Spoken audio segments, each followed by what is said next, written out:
sobre a minha volta para o Brasil. Sim, penso em voltar. A agente de imigração perguntou para mim: "O que é que você veio fazer aqui em Portugal?" "Eu tô voltando para casa." Falou: "Não, Zuca, isso daí é brincadeira, pô. Você tem que saber separar o que que é brincadeira e o que que é sério." Eu falei: "Ah, tá." Eu fiquei muito preso a essa tríplice, né, construção civil, restauração e limpeza, sendo que na verdade a gente pode ir muito além disso. Me dói em lembrar, mas vamos lá. Parece que foi ontem, mas já se passaram 6 anos desde que eu cheguei aqui em Portugal, e nesse vídeo eu quero responder perguntas que vocês me mandaram a respeito da minha jornada aqui em Portugal durante todos esses 6 anos. Acertos, erros, aprendizados, o que eu faria, o que eu não faria, o que eu poderia ter feito diferente. Eu vou responder tudo isso e um pouco mais nesse vídeo. Espero que vocês gostem, espero que esse vídeo agregue na sua vida como imigrante. Vamos lá? Para vocês terem uma ideia, eu recebi mais de 230 perguntas sobre os mais variados assuntos de Portugal, reforma de casa, opinião pessoal sobre determinado assunto. Então eu acredito que esse vídeo vai ser o primeiro de muitos nesse formato, tá? Vamos para a primeira pergunta. Pergunta do César.generoso. Ele pergunta a respeito da minha chegada e o impacto inicial de estar aqui em Portugal. Qual foi a primeira sensação pisando em solo português de um garoto que saiu de Iguape, São Paulo? Eu vou colocar um parênteses porque eu acho que muita gente não sabe. Eu sou filho adotivo. Eu nasci em Iguape, minha família biológica é de Iguape, só que como eu fui adotado muito novo, então eu fui registrado de novo em Itanhaém, tá? Litoral de São Paulo. Mas, enfim, é um bolo doido, né? Infelizmente, a adoção no Brasil ainda é um bolo doido, é muito complicado, é muito difícil, e é uma pena, porque com certeza essa adoção mudou minha vida, tá? Então, eu poderia ter tido uma vida completamente diferente da que eu tenho hoje, mas graças a Deus eu fui para uma família que me proporcionou educação, me proporcionou uma base muito boa para que hoje eu estivesse aqui em Portugal. Respondendo à sensação de pisar em solo português, solo europeu, eu acho que não dá para descrever, mas se desse, seria algo parecido com vitória e liberdade. Porque assim, quando você sai do Brasil, daquela realidade difícil de você conseguir juntar dinheiro, pagar as contas, e você vem para a Europa, já é um feito imenso, porque a gente só vê jogador de futebol ou atriz da Globo vindo aqui para a Europa viver. Dificilmente você vê, pelo menos ouvia, né? Na época, pessoas CLT saindo do Brasil, vou viver na Europa. Não é algo tão acessível. Então, eu conseguir ter feito isso foi algo vitorioso. Para mim é um troféu estar aqui em Portugal, sendo bem sincero com vocês. E a sensação de liberdade, né, de você estar num país onde ninguém te conhece, ninguém sabe quem é você, e você vai começar uma nova história. Ainda sobre esse mesmo assunto de chegada e impacto inicial, a Joyce Cristiane Avelino pergunta o seguinte: algum momento você teve dúvidas sobre se estava fazendo certo em estar em outro país tão longe? Bom, primeira coisa que eu senti foi o frio na barriga. A sensação de estar largando tudo, por mais que você não tenha nada, mas você larga tudo, né, no Brasil, para poder começar literalmente do zero. E quando você não tem nada assim no Brasil, nada tá no seu nome, nada é seu. No Brasil, acho que eu tinha 2 bicicletas e um sonho, mais ou menos isso, tá? Então, larguei tudo para trás, mas tudo no final é família, tudo no final são amigos, tudo no final acaba sendo coisas que vocês vão deixar de viver porque você escolheu sair do Brasil. Mas pós-chegada, eu não senti nenhum frio na barriga, nenhuma dúvida, nenhuma incerteza se eu estava fazendo certo ou não. Até porque chegou num ponto que o Brasil já estava me incomodando. Onde eu morava, me dava a sensação de estranheza. Parecia que eu não devia estar ali. Tipo, eu não me sentia confortável em estar ali, naquela cidade que eu morava. Parecia que eu estava deslocado. Então, essa sensação que me impediu de ter dúvidas no pós-chegada em Portugal, sabe? Tipo, eu tava certo que eu queria sair do Brasil. Então, o sair, para mim, foi um grande alívio. Tipo, posso recomeçar minha vida, posso fazer coisas que eu sempre sonhei. Então, não tive medo, assim, sabe? Eu tive ainda mais convicção e fome de correr atrás e fazer acontecer e mostrar pro Daniel, criança, que, olha, conseguimos, tá ligado? Agora, perguntas sobre o choque de realidade e o começo difícil que muitos imigrantes têm e que eu tive também, que não foi nada fácil. E o Vinícius começa perguntando: qual foi o seu maior desafio assim que chegou em Portugal? Vinícius, o maior desafio para mim foi me reerguer da assessoria e sair do buraco que eu havia me metido. Esse para mim foi o maior desafio. Uma coisa é você começar do zero em um novo país. Outra coisa é você começar do -10, do -15, do -20. Acaba sendo um desafio muito maior. E muitas pessoas não conseguem chegar na estaca zero. Então, para mim, me reerguer da assessoria que eu havia contratado foi muito difícil, mas eu consegui. E consegui de um jeito fantástico, porque eu acabei dando a volta por cima, né? Como vocês puderam acompanhar aí nos vídeos. Eu não fui o último cliente, mas eu dei muito trabalho para essa galera, trazendo orientação para as pessoas que queriam viver aqui em Portugal. Então eu consegui reduzir bem o número de pessoas vítimas dessas assessorias vendidas aqui no YouTube, nas redes sociais, quando o assunto é Portugal, brasileiros em Portugal e por aí vai. Próxima pergunta da Beatriz, esse nome aqui é difícil, Beatriz Alboledo Rosa. É isso? É isso. Quais foram os seus maiores desafios, assim, nesses 6 anos, né? Eu acho que é aquele desafio para todo imigrante, independente do país, é a estabilidade. Estabilidade em conseguir um trabalho onde a equipe que você trabalhe seja uma equipe bacana, uma equipe do bem, que não faça piada da sua cor, da sua origem. Eu sei que tem muitas perguntas sobre isso, né, no decorrer do vídeo, mas já antecipando algumas coisas, né? Eu acho que é um desafio você encontrar estabilidade no ambiente de trabalho. Quando você encontra, dificilmente você sai dessa empresa, né? Mas um desafio para mim foi ter a segurança que eu ia receber dinheiro no próximo mês, tá? Estabilidade financeira, sabe? No começo, eu não me preocupei muito com a qualidade da equipe, do tratamento, eu só queria fazer dinheiro para poder sair do buraco que eu havia me metido das assessorias, né? Que nem eu falei para vocês nas perguntas anteriores. Mas se eu tivesse começado do zero, eu acho que eu teria um pouco mais de tempo para encontrar uma empresa melhor e uma empresa mais tranquila, mais humana, vamos dizer assim, né? Então, quando você chega apertado, quando você chega numa situação mais tensa, você já não consegue, não vou dizer escolher, mas você não consegue ter tempo para poder analisar qual a melhor oferta de emprego. Você simplesmente tem que abraçar a primeira coisa que aparece, agarrar a primeira coisa que aparecer e é isso. E torcer para que você receba o dinheiro no mês seguinte, né? Um outro desafio que eu vivi durante todos esses anos, e acho que todos os imigrantes aqui em Portugal vivem, e também os nativos que arriscam em ter um canto, ter um espaço próprio aqui no país, é o aluguel. Eu só estou com uma estabilidade nesse atual momento porque a gente comprou a nossa casa aqui em Portugal, porque senão a gente ainda estaria enfrentando esse grande desafio que é o aluguel, tá? É muito tenso, é muito complicado. Cada dia que passa, cada mês que passa, tá cada vez mais caro os aluguéis. A gente só conseguiu driblar esse problema comprando essa ruína e reformando e transformando ela em casa. Porque senão a gente estaria vivendo até hoje nessa doideira de encontrar aluguel para encontrar apartamento, encontrar casa para poder viver. A Jaque Correia 3, ela pergunta o seguinte: um desafio como imigrante e uma experiência inenarrável. O desafio como imigrante já listei vários para vocês, né? Mas Jaque, uma experiência inenarrável, sendo bem sincero, foi no dia que eu consegui a autorização de residência. Gente do céu, quando você consegue esse documento é algo inenarrável. Você se sente pertencente. Foi um momento que eu falei, cara, caramba, eu faço parte disso, né? E a gente vê que Deus é tão maravilhoso que quando eu consegui agendar o dia para conseguir a minha autorização de residência, eu não tinha um documento, tava faltando um documento que era o atestado de morada. E aí eu cheguei na junta de freguesia e falei, moça, com licença, eu preciso de um atestado de morada para eu poder ter a minha autorização de residência. Ótimo, perfeito. Você vai precisar coletar 3 assinaturas com seus respectivos NIFs, número de identificação fiscal.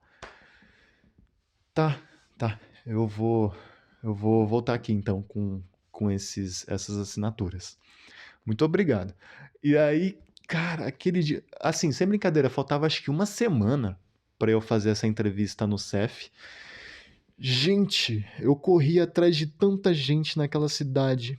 Que assim, a cidade em si não importava muito. O que importava muito era a junta de freguesia que eu morava, que era Sedofeita. Eu morava ali pela Sedofeita no Porto. Nossa, eu parecia aquele pessoal que entrega panfleto, abordando todo mundo. Todo mundo, gente, abordava. Todo mundo, todo mundo. Nossa, pode me ajudar, você pode assinar aqui, você pode. Que eu vou tirar minha autorização de residência. Era sempre uma palestra que eu fazia com qualquer pessoa que eu visse na rua. No mercado, no café. Mano, eu abordei muita gente naquela freguesia. Muita, muita gente. Eu não consegui uma assinatura. E aí, tá, vamos dormir, acordar cedinho e amanhã eu vou tentar de novo. Não consegui uma assinatura, gente. Nenhuma. Pedi ajuda pra seguidor, não consegui nenhuma assinatura. Nenhuma. E eu fiquei muito triste.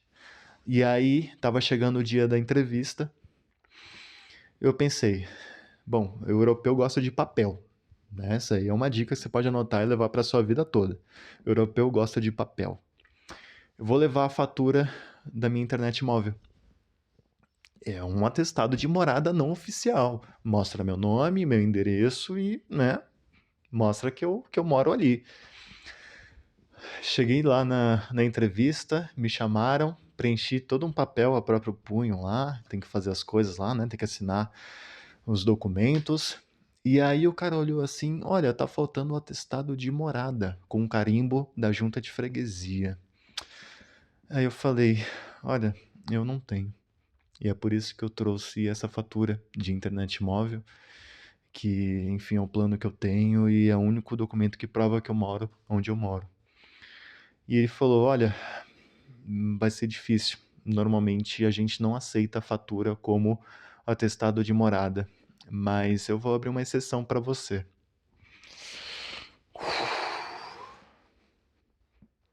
Enfim, eu saí daquele lugar agradecido, né, por aquela pessoa ter aceitado. E aí fui para casa. E aí recebo um contato, né? Alguém tenta se comunicar comigo pelo interfone. Pega o interfone, é do CTT, tô com uma encomenda para você. Vamos lá. Pega a encomenda, aperta a encomenda assim, ó. Só sinto o formato do cartão. Na hora, galera, só peguei, fui lá pro Jardim do Morro, abri, fazer um unboxing, tem até vídeo aqui no canal. Aquilo ali foi uma experiência inenarrável, foi um negócio assim incrível. Tudo, desde que eu cheguei aqui em Portugal, até mesmo lá no Brasil, as portas foram se abrindo. Caramba. Agora, perguntas sobre pior momento e grandes dificuldades. Te acompanho. Peraí, quem é que tá perguntando? Alexandre Silva 8D. Te acompanho desde o início de tudo. Qual foi o pior momento? Alexandre, de longe foi a pandemia de 2020. Na verdade, desde que eu estava no Brasil, eu ouvia falar sobre a pandemia desde agosto de 2019. Eu ouvia falar, ouvia o pessoal debochar, e aí eu falei, cara, eu vou para Portugal logo, né? Vai que essa doença estoura e tal. E aí eu já estava aqui em Portugal quando estourou. Eu lembro que estourou em março de 2020 a pandemia. Eu já estava aqui, eu estava num trabalho que acabou sendo mais demandado ainda nessa época de pandemia, porque muita gente não respeitou, né? Muita gente, ao invés de fechar as portas, fechou as portas literalmente, só que só para os clientes, não para os funcionários. Então, como eu trabalhei na elétrica, era trabalho atrás de trabalho. A próxima pergunta é da Lidiane. Qual foi a sua maior dificuldade e decepção? Lidiane, o único evento que aconteceu comigo já responde essa pergunta. Me dói em lembrar, mas vamos lá. Lidiane, quando eu cheguei aqui em Portugal, eu trabalhei como ajudante de eletricista, mais voltado para o TI. Então a gente passava cabo de dados, fibra ótica, essas coisas, né? Passava e finalizava ali o serviço. Fazia as instalações, quando precisava fazer tomada, a gente fazia, tomada industrial, elétrica industrial, residencial, seja o que for, o que aparecesse pra gente, a gente resolvia. E eu era ajudante, né? E toda segunda-feira a gente ia na empresa pegar material suficiente para poder trabalhar por toda aquela semana. Então, toda segunda as equipes se encontravam lá na sede, né? Vamos dizer assim, para poder se munir ali para poder voltar então para os seus respectivos trabalhos, obras, enfim. E era numa zona industrial lá no Porto. E aí juntou as equipes, tinha um dia que eu tava lá, tanto é que nos outros dias em si, eu não fazia muita questão de estar ali no grupo, né, com o pessoal. Eu comecei a me excluir mais depois desse acontecimento. Mas eu tava com pessoas assim, conversando, né, numa roda. E roda essa de pessoas que eram mais próximas a mim, sabe? Pessoas que, vamos dizer assim, que eu confiava ali dentro, né? Tanto pessoas da empresa que eu trabalhava, como pessoas ali daquela empresa que contratava a gente, né? Que a gente era uma subcontratada. A gente era uma terceirizada, tá? E aí, nessa rodinha, soltaram uma piada contra a minha cor e contra a minha origem. Né, uma piada preconceituosa, que envolvia a minha cor, a minha origem, e todo mundo ali riu. E, tipo, foi muito ofensivo, foi muito triste o que eu ouvi. Só que eu pensei, cara, eu tô ouvindo isso, essas piadas contra a minha cor, contra o Brasil, né? De eu ter vindo do Brasil e tal, o fato de eu ser imigrante. E eu pensei em ligar pra polícia. Pensei em ligar pra polícia. Só que você olhava na cara de cada um que tava rindo, tu sabia que se você ligasse pra polícia, não ia dar em nada. Porque você não teria uma testemunha. E aí depois eu desabafei com um colega que também tava nessa roda e falou, não, Zuca, isso daí é brincadeira, pô, você tem que saber separar o que é brincadeira e o que é sério. Eu falei, ah, tá. Então, peraí, um europeu, branco, loiro, né, de olho verde, me ensinando a entender, a interpretar o que é um ato racista e um ato que não é racista. Então, ali eu falei, cara, eu tô muito errado mesmo nessa empresa. Tem uma pergunta do Obeto Góes, que é bem parecido com essa também. Qual foi a maior dificuldade pela qual você passou e qual lição tirou disso? Eu vou aproveitar essa parte da lição, tá? Porque a maior dificuldade que eu já passei aqui em Portugal foi essa, que eu falei para Lidiane. Mas saber que nem sempre quem anda do seu lado te ama. Muitas vezes quem anda do seu lado te atura, porque tem que te aturar. Que às vezes você é um bom profissional, que às vezes você é uma pessoa que, caramba, eu gosto do Zuka porque o Zuka tem uma visão de resolver as coisas que eu não tenho. Então o Zuka ele me complementa aqui. Mas não é porque você acaba sendo uma ferramenta ali para a empresa que a empresa gosta de você. Né? Porque você acaba sendo uma pessoa engraçada naquele grupo que aquele grupo gosta de você. Muitas vezes eles não estão rindo com você, eles estão rindo de você, né? Então é saber que nem sempre as pessoas que andam do seu lado gostam realmente de você, tá? Falando agora de preconceito, o Eliseu Siqueira ES ele pergunta o seguinte: em relação ao preconceito racial, é possível comparar ao que se vive no Brasil? Olha, no Brasil eu vivi durante 26 anos da minha vida e aqui em Portugal estou vivendo durante 6 anos, né? Então, 26 anos lá e 6 anos aqui é um tempo bem, né, discrepante. Então, não dá para eu comparar pau a pau Brasil e Portugal. Mas eu comparo os 6 anos que eu estou aqui em Portugal e os 6 últimos anos que eu estive no Brasil, tá? E eu vejo que aqui em Portugal as pessoas elas não têm tanta liberdade em cantarem ali, em falarem piadas né, de cunho racial, tá? Elas não têm essa coragem. Então, existe, mas assim, a incidência acabou sendo menor que no Brasil, porque eu vejo que no Brasil acaba sendo até mesmo escancarado isso, sabe? Não é uma regra geral, mas a gente vê que, infelizmente, tem muita gente que procura alguma característica de alguém para poder tentar desmerecer essa pessoa, né? Então eu vejo que no Brasil era mais comum isso acontecer, entrar num shopping, segurança de seguir e tal. Aqui em Portugal isso já não acontece comigo. Mas assim, dependendo da loja, tem gente que fica em cima, sim, tá? Mas a incidência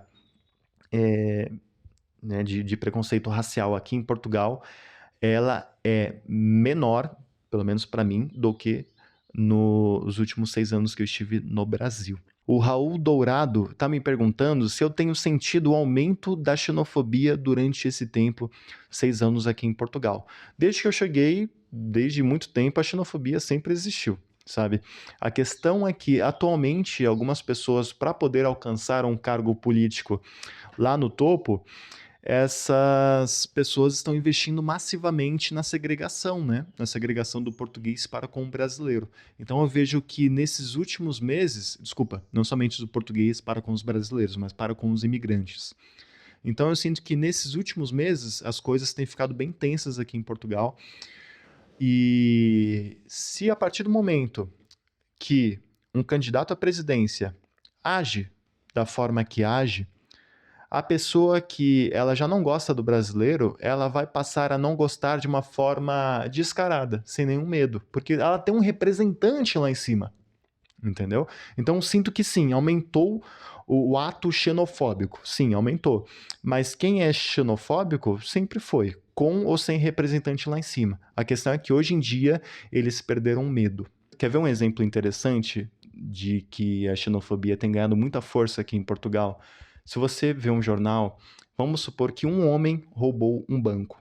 Se esse homem for brasileiro, o jornal vai falar: brasileiro roubou o banco. Se esse homem for português, vai falar: João roubou o banco. Vocês conseguem notar a diferença? Só que, se vocês pararem para analisar, a recíproca nem sempre é verdadeira. Então, quando alguma coisa boa acontece em Portugal, dificilmente brasileiro achou a cura do câncer. Nunca é assim, é João achou a cura do câncer. Entendeu? Então, assim, quando é para trazer uma notícia ruim, aí engloba, né? Generaliza. Brasileiro. Eu sei que não está generalizando ao pé da letra, mas ele está trazendo a nacionalidade ao invés do nome. E esse é o problema. Então, assim, somado a isso, né? Somado a outdoor, que a pessoa fala que a gente vive de subsídio, enfim, né? A gente vê que as pessoas estão perdendo o medo. Para encerrar esse assunto, uma pergunta da Ana Ferrier. Ela pergunta o seguinte: como é que você conseguiu lidar com essa situação de xenofobia e seguir em frente sem medo? Ana, a realidade é a seguinte: eu acho que não existe melhor pessoa para falar sobre isso do que uma pessoa preta. Porque o preconceito que muitas pessoas estão sofrendo aqui em Portugal é algo inédito para elas, porque pessoas pretas já sofriam isso no Brasil. Ou seja, a gente, desde que a gente nasce, a gente começa a ser segregado, às vezes, por causa da nossa cor.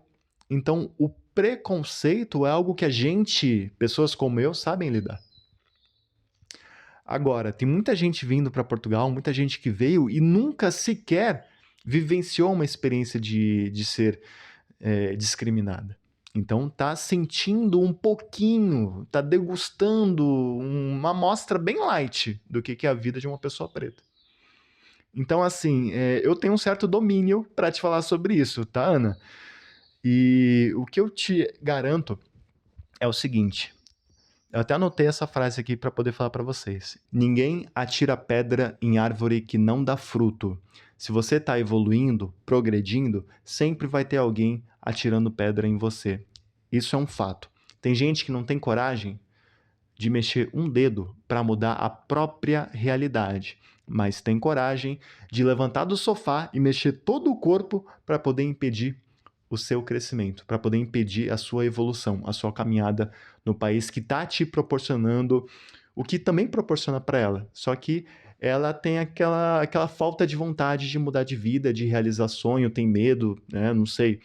Mas alguma coisa impede ela de correr atrás. Talvez seja preguiça, diferente de você, que você chegou, está realizando até mais, fazendo mais coisas do que ela e, tipo, sem precisar de herança, sem precisar de nada, sem esperar ninguém ter que ir para outro plano para poder ter alguma coisa aqui no país. Não falo só de Portugal, tá? Falo independente da xenofobia que você sofra. Saiba que se você tá dando fruto, vão atacar pedra em você, beleza? E quando eu falo para vocês que é uma amostra do preconceito racial, é que não necessariamente ambos são parecidos, tá?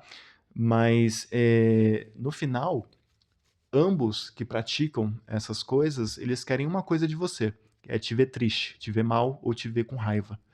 E aí você parte pra cima, e aí você quer resolver, e aí você perde a razão. Então, ó, melhor aliado, se você nunca sofreu nenhum tipo de preconceito, né, tá conhecendo isso aqui em Portugal, celularzinho, tá, gente? Deixa um atalho na tela inicial, Sentiu ameaça, sentiu o cheiro de algum problema, começa a gravar, tá? No carro, eu tô para comprar também aquelas câmeras que grava tanto na frente quanto atrás, justamente para evitar qualquer tipo de problema nesse aspecto também, né? Então, são coisas que eu acho que vale a pena o investimento e lembre-se, tá? Não dá o que a pessoa quer, beleza? Que muitas vezes é te ver estressada, te ver mal, te ver triste.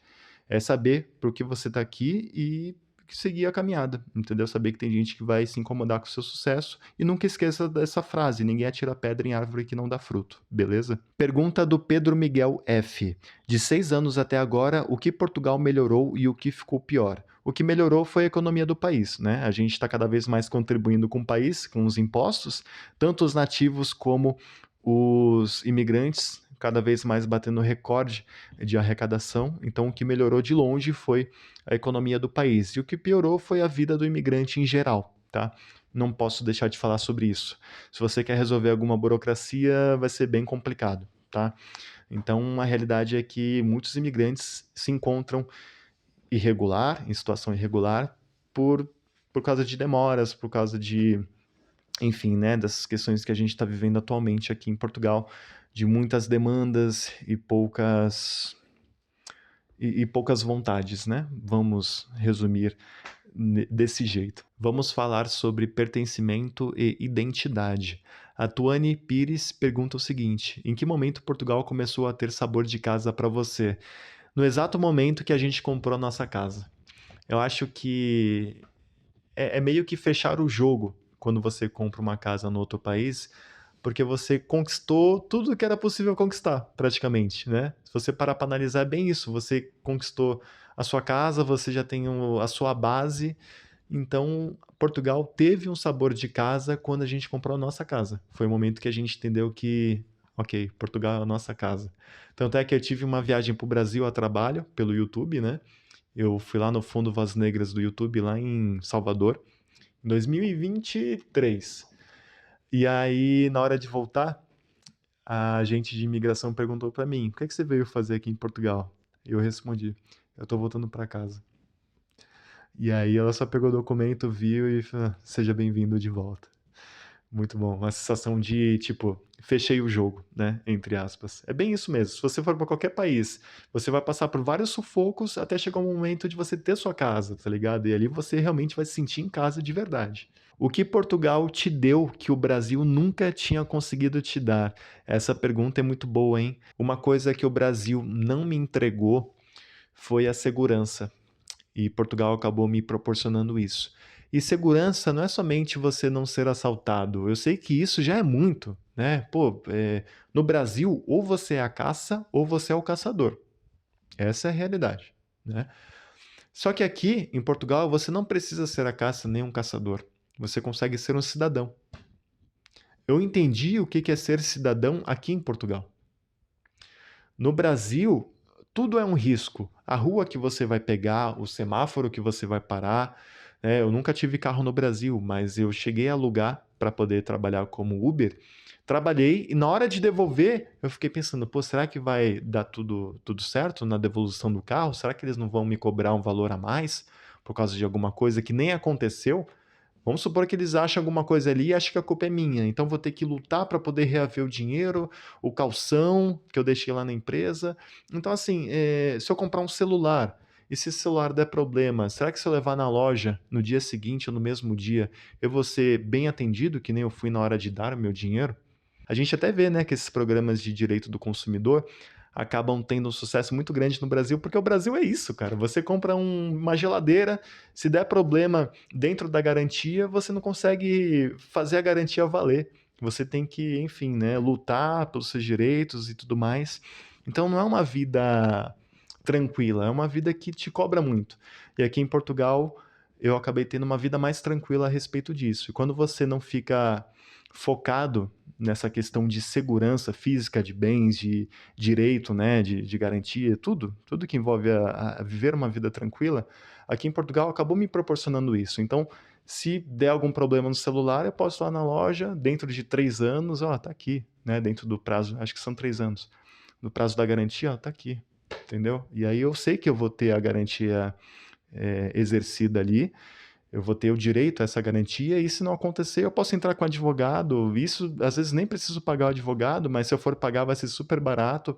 E na primeira carta do advogado já está resolvido, sabe? Não precisa de nada além disso. Então, eu vejo que Portugal me proporcionou uma vida muito tranquila a respeito desses pontos que eu falei para vocês agora. Pergunta da Angelinha RJ. Qual foi a maior graça recebida após a decisão de ir morar no continente europeu? Foi o fato de que todas as portas se abriram. Desde que eu decidi vir para cá, tudo aconteceu. Não deu nada errado, a não ser o lance da assessoria, que eu falei para vocês, mas até mesmo precisou acontecer algo ruim para depois acontecer algo bom, né? Onde eu consegui dar a volta por cima e vocês acompanharam o desfecho dessa história aí, né? Então, muita coisa boa aconteceu na minha vida, tá acontecendo nas nossas vidas, e a gente também ainda continua com as orações firmes, que tem muita coisa para acontecer. Muita coisa para acontecer, muita coisa para acontecer. Vocês vão acompanhar aí, e é isso. Mas graças a Deus, todas as portas se abriram e estão se abrindo. Pergunta do Well Rios Diniz: como você lidou com a saudade da família e amigos do Brasil?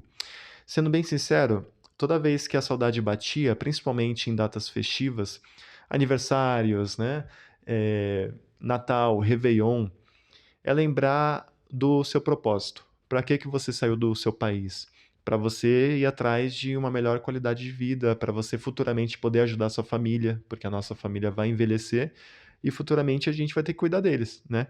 Então, eu sempre lembrei disso, assim, como primeiro plano, ó, é isso. Então, por isso que eu larguei minha família, meus amigos, para seguir nesse objetivo. E é aquilo, controlar muito bem a emoção, porque qualquer passo errado que você der aqui em Portugal, você não tem a família, né? Tua família está longe, então você não tem aquela base de segurança. Você não tem um ninho, né? Então é você pular do ninho e, mãe, eu vou voar, mas eu vou construir um novo ninho em outro lugar e tô aqui no ninho. Quando precisar de mim, eu chego aqui com a comida, chego aqui com algum dinheiro, entendeu? A gente vai se mantendo, mas agora eu sou meio que uma porta de entrada para minha família na Europa, né? Então acabou sendo bom eu lidar com essa saudade e sempre lembrar, principalmente do porquê que eu saí do Brasil. Essa foi a melhor forma de eu lidar com a saudade. E dos amigos, o YouTube. O YouTube me ajudou muito. O YouTube foi um grande parceiro, assim, foi uma plataforma, está sendo uma plataforma para eu desabafar, para poder trocar ideia, para poder manter em contato com as pessoas. Então, eu segui com o YouTube para cá, justamente para eu poder também ter contato com as pessoas, para poder ter alguém para trocar ideia. E que, por sinal, milhares, centenas de milhares de pessoas apareceram aqui no meu canal e eu troco ideia com vocês até hoje, né? E isso me faz muito bem, sabe? Eu gosto de produzir conteúdo. Então, o YouTube me ajudou muito nisso, tá? Eu sou muito grato à plataforma. E é isso. Rede social me ajudou bastante também a driblar essa saudade, sabe? Essa pergunta é muito boa. Pergunta da Virgínia Sousque. Ela pergunta se eu tenho saudade do Brasil. Tenho e muita saudade do Brasil. Saudade da praia, saudade da comida. Nossa, eu tô doido pra ir no Brasil. A gente tá sonhando em ir pra Niterói. A Sara vai me apresentar o Rio de Janeiro, né? Só que a gente ficar na praia o dia todo assim em Niterói, comendo aqueles espetinhos de camarão empanado. Nossa, o dia todo assim na praia, aquele sol de 40 na lata, sabe? Queimando a pele assim, ó. Nossa, eu sinto muita falta de vitamina D. Eu não sei mais o que que é vitamina D aqui em Portugal. Só no verão. Passou do verão, acabou. Aqui em Portugal, basicamente está chovendo desde do meio do outono para cá. Assim, meses e meses de chuva.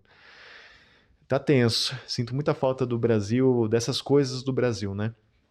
E, enfim, mas futuramente a gente está se preparando para poder, quem sabe, voltar no Brasil. E olha que eu voltei. Eu voltei pelo YouTube, que nem eu falei para vocês, né? Pelo Vozes Negras do YouTube em 2023. Só que foi a trabalho. Eu mal consegui aproveitar, nem entrei no mercado sequer. Não consegui nem comprar nada no mercado. Foi tudo muito rápido, sabe? Mas valeu para eu ver a família e tal, né? Mas a gente quer muito ir no Brasil matar essa saudade que a gente tá sentindo e gravar muito conteúdo aqui pro canal. Vamos falar de arrependimentos e aprendizados. Pergunta do Neto.moura23. De tudo que viveu em Portugal, se arrepende de algo ou faria algo diferente? Uma coisa que eu teria mudado, certamente teria feito bem diferente, é a minha forma de pensar. Eu teria mudado o meu mindset. Quando eu estava no Brasil, eu estudava muito sobre a vida aqui fora. Independente, Estados Unidos, Canadá, Portugal, eu via que as pessoas sempre falavam a mesma coisa. Procura trabalho na obra, procura trabalho num restaurante, numa cafeteria, numa limpeza, trabalho de limpeza no hotel. São trabalhos mais fáceis de conseguir. Só que muitas vezes dá a impressão que são os únicos trabalhos que você vai conseguir, sendo que na verdade não é assim. Não que eu achava que eu só ia conseguir esse tipo de trabalho, mas é certo que são os trabalhos mais fáceis de você conseguir alguma vaga. Só que a gente não pode ficar preso a isso, sabe? A gente pode ir muito mais além disso. E no decorrer dessa minha jornada aqui em Portugal, eu vi que tem muitas empresas que não estão nem aí para sua nacionalidade. Se você tiver a sua autorização de residência, na época, se você tivesse a manifestação de interesse, você conseguia entrar nessa empresa. E são empresas que eu considero meio que mãe, sabe? Porque tu vê o relato das pessoas, cara, empresa que te acolhe, que paga além do salário mínimo. Então, se o Portugal está pagando 820 euros líquidos, né, por mês, a empresa paga 1.000 e pouco pro funcionário, sabe? Ou até mesmo paga esse valor, mas por fora te dá um dinheiro a mais para poder te ajudar, porque sabe que o salário mínimo é insuficiente. Então, assim, tem muita empresa boa, grande ou pequena, que também presta apoio a respeito do conhecimento, como você está se integrando na comunidade.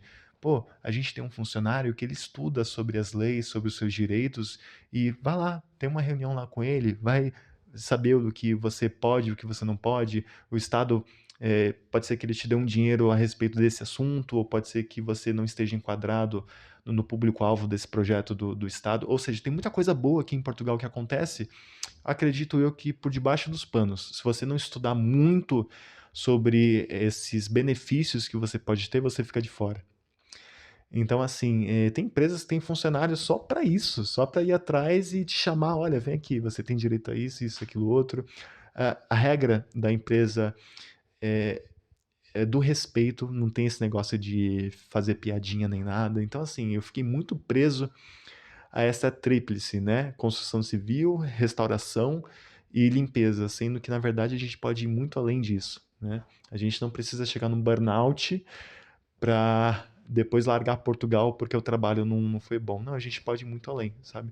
Então eu mudaria o meu mindset antes de ter vindo aqui para Portugal e durante a minha jornada também. A próxima pergunta é a pergunta que mais se repetiu das que eu recebi de vocês, das mais de 230. E, por sinal, muito obrigado por vocês mandarem as questões de vocês e ajudarem a construir esse conteúdo aqui. Gente, sobre a minha volta para o Brasil, se eu penso em voltar ao Brasil após esses 6 anos aqui em Portugal. E a resposta é sim. Sim, penso em voltar como turista. Nossa, eu fui que nem aqueles caras de bingo, né? 40. Ei, bingo! E um. Não. Então foi que nem esses, né? Esses cantores de bingo. Penso sim em voltar para o Brasil, mas a turismo, gente. Eu tive no Brasil, que nem eu falei para vocês, em 2023 pelo YouTube, mas foi a trabalho, foi muito rápido. Mas só o fato de eu relembrar ali de algumas comidas brasileiras, sabe, foi muito bom mesmo. Eu quero muito reviver isso de uma forma mais calma com a Sara. A gente voltar pro Brasil e a gente poder curtir um dia de praia, poder entrar no mercado. Eu nem entrei no mercado, eu só fui comprar, eu entrei numa loja somente. Foi para comprar pamonha. Nossa, para comprar pamonha, gente. Nossa. E a gente tá se planejando para poder passar um mês no Brasil e reviver coisas que só o Brasil consegue proporcionar, como por exemplo, uma praia, aquela praia com aquele sol de 40 graus batendo assim na pele, aquele espetinho de camarão empanado assim, ó. Nossa, o dia todo assim na praia comendo, relaxando, tomando um drink, tomando suco de fruta verdadeira, aquela fruta ali fresca, né? Aquela fruta que só a gente sabe, aquela água de coco que só a gente conhece, né? É essa fruta que eu tô falando. É a alegria do povo brasileiro, é felicidade, a euforia, o alto astral. É, nossa, velho, tudo, tudo, tudo. Eu tenho muita saudade daquele salgadinho de festa do Brasil. Nossa, então a gente pensa assim em voltar pro Brasil. Para encerrar, a última pergunta, tá? Do Yuri Winterson. O que mais te motiva a continuar em Portugal após esses 6 anos? Gratidão por tudo que fez. Tamo junto, Yuri. Olha, muito obrigado mesmo pelo reconhecimento e só de lembrar de todos esses 6 anos, está sendo um vídeo muito especial. Várias conquistas, várias lutas que eu travei aqui no YouTube, né? Que caramba, os frutos vieram e a gente está feliz por colhê-los, né? O que me motiva a continuar aqui em Portugal é eu lembrar dos meus 6 últimos anos no Brasil. É uma conta bem simples. Se você analisar os 6 últimos anos que você esteve no Brasil e se você vê que o saldo foi positivo, show de bola. Então talvez o Brasil faça mais sentido para você. Mas se Portugal acabou sendo, né, na balança ali, mais positivo do que o Brasil, Portugal está valendo mais a pena. Por mais que o país tenha várias dificuldades, Portugal acaba pesando mais na balança do sim, sabe? Então, nessa gangorra, nessa balança, nessa comparação de pontos positivos, Portugal de longe me proporcionou muitas coisas comparado ao Brasil. Ver que Portugal abre muitas portas e cabe a gente sempre valorizar o lado positivo do que o lado negativo. É sempre ver o copo meio cheio ao invés de meio vazio. Esse vídeo está muito longo, mas antes de encerrar, gostaria de mais uma vez agradecer vocês pelas perguntas. Espero que vocês tenham gostado desse vídeo. Eu acho que esse vídeo ficou um pouco longo, mas ficou super bacana. Com certeza vai ajudar muita gente que está pensando em sair do Brasil para vir para Portugal, para ir para qualquer outro país. Vai ajudar as pessoas também que estão aqui em Portugal a enfrentarem, né, os desafios que vêm pela frente. E espero que esse vídeo tenha sido útil na sua vida ou que venha a ser útil futuramente. E, mais uma vez, muito obrigado pelas perguntas que vocês mandaram. Quero fazer mais vídeos respondendo perguntas também. Fiquem atentos lá às minhas redes sociais e vejo vocês no próximo vídeo. Tchau!